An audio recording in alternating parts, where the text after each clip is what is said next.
আসসালামু আলাইকুম গাইস, কেমন আছেন সবাই? আশা করি ভালো আছেন। মুই আপনাদের আলহামদুলিল্লাহ ভালো আছি। আজকে বিকেলবেলা এক জায়গায় যাইতে চাইছিলাম, একবার তো একটু বেড়াইতে কি একটু ঘুরে আইতে।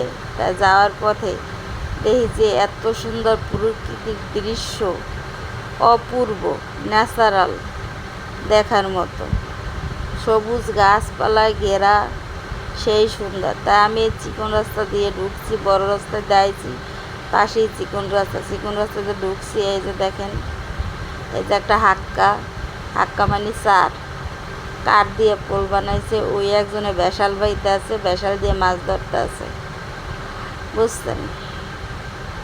তার এদিকে দেন যে এই খাল, কি সুন্দর অপূর্ব দৃশ্য, সবুজে ঘেরা, দেখে মনটা ভরেই গেল।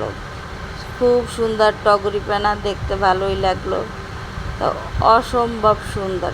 তা আল্লাহ হাফেজ গাইস, ভালো থাকুন সবাই, টাটা।